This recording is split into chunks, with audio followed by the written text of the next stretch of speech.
Atos dos Apóstolos. Capítulo 10. O primeiro mártir cristão. Estevão, o principal dos 7 diáconos, era homem de profunda piedade e grande fé. Posto que judeu de nascimento, falava a língua grega e estava familiarizado com os usos e costumes dos gregos. Achou, portanto, oportunidade de pregar o evangelho na sinagoga dos judeus gregos. Era muito ativo na causa de Cristo e com ousadia proclamava sua fé. Ilustrados rabinos e doutores da lei empenharam-se em discussão pública com ele, esperando confiantemente uma vitória fácil. Mas não podiam resistir à sabedoria e ao espírito com que falava.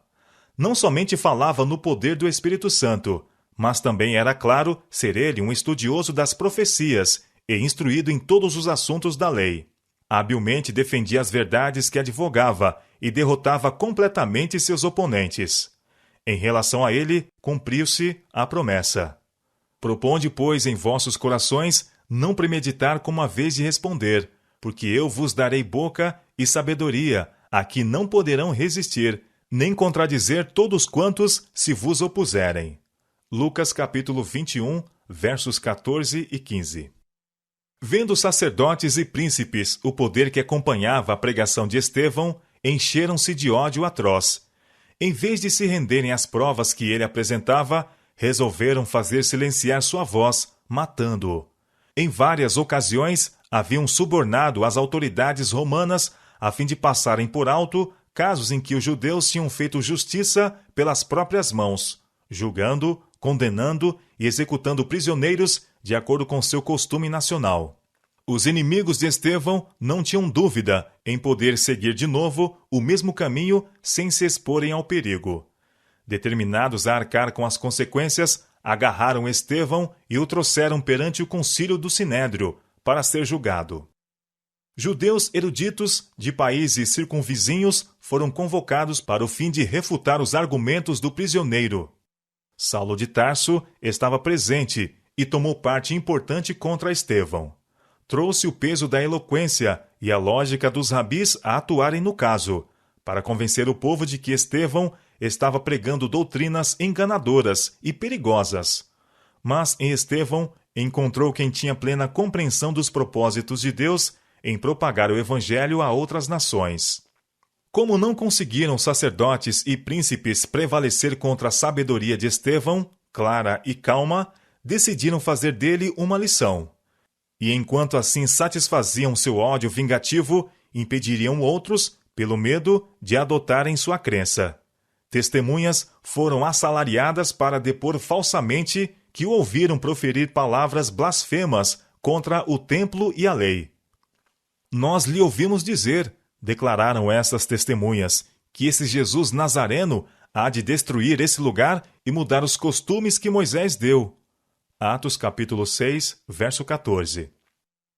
Quando Estevão se colocou face a face com seus juízes para responder à acusação de blasfêmia, um santo brilho resplandeceu em seu rosto, e todos os que estavam assentados no conselho, fixando os olhos nele, viram seu rosto como o rosto de um anjo.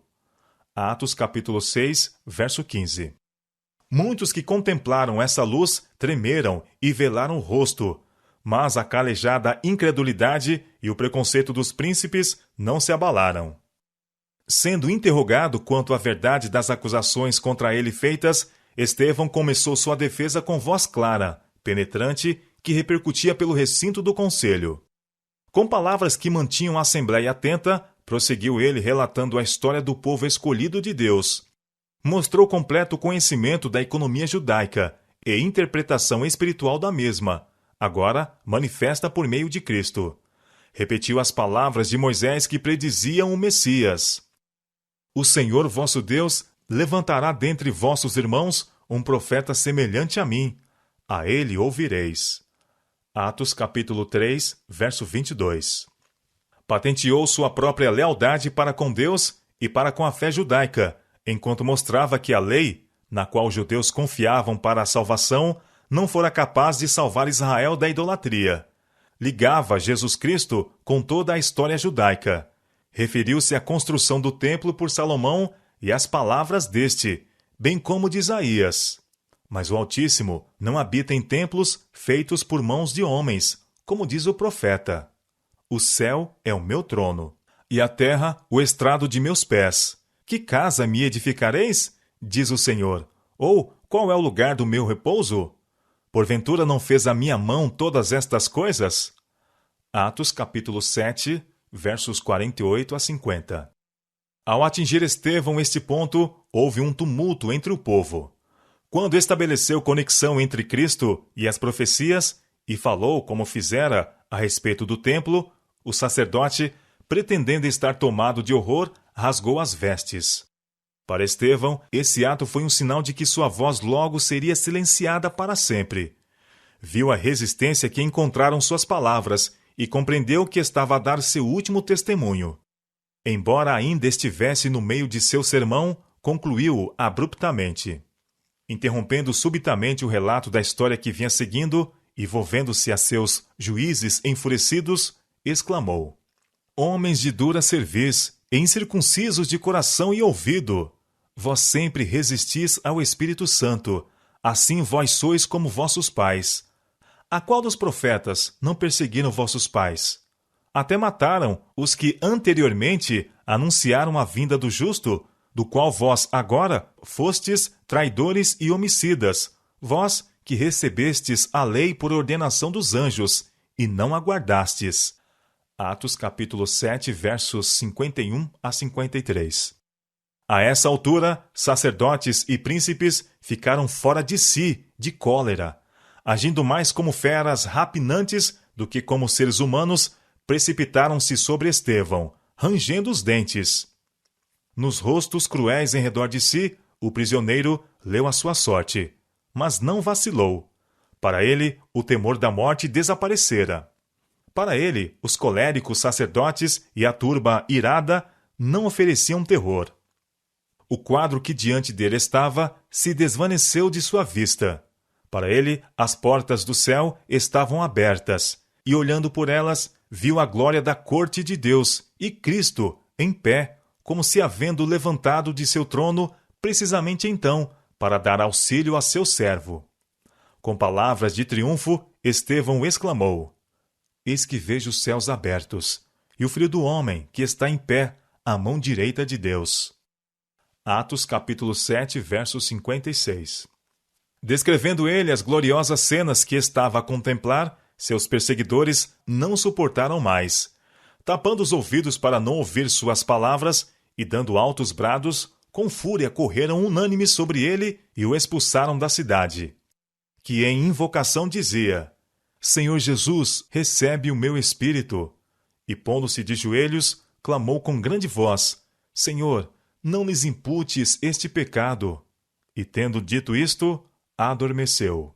Atos capítulo 7, versos 59 e 60. Nenhuma sentença legal fora pronunciada contra Estevão, mas as autoridades romanas foram subornadas com grandes somas de dinheiro para não fazerem investigação sobre o caso.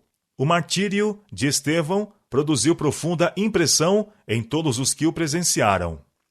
A lembrança da aprovação de Deus em sua face, suas palavras que tocaram o coração dos que as ouviram, permaneceram na mente dos espectadores e testificaram da verdade do que ele havia proclamado. Sua morte foi uma rude prova para a igreja, mas resultou na convicção de Saulo, que não pôde apagar de sua memória a fé e a constância do mártir e a glória que lhe resplandeceu no rosto. Na cena do julgamento e morte de Estevão, Saulo parecera estar imbuído de um zelo frenético. Depois, ficara irado com sua própria convicção íntima de que Estevão fora honrado por Deus, ao mesmo tempo em que era desonrado pelos homens. Saulo continuou a perseguir a igreja de Deus, afligindo seus membros, prendendo-os em suas casas e entregando-os aos sacerdotes e príncipes para prisão e morte. Seu zelo em levar avante essa perseguição aterrorizou os cristãos em Jerusalém. As autoridades romanas nenhum esforço especial fizeram para deter a cruel obra e secretamente ajudavam os judeus a fim de conciliá-los e assegurar seu favor. Depois da morte de Estevão, Saulo foi eleito membro do Conselho do Sinédrio, em consideração à parte que desempenhara naquela ocasião. Durante algum tempo, foi um instrumento poderoso nas mãos de Satanás para promover sua rebelião contra o Filho de Deus. Logo, porém, esse implacável perseguidor deveria ser empregado em edificar a igreja, que então tentava destruir. Alguém mais poderoso que Satanás escolhera Saulo para tomar o lugar do martirizado Estevão, a fim de pregar e sofrer pelo seu nome e propagar extensamente as novas da salvação por meio de seu sangue.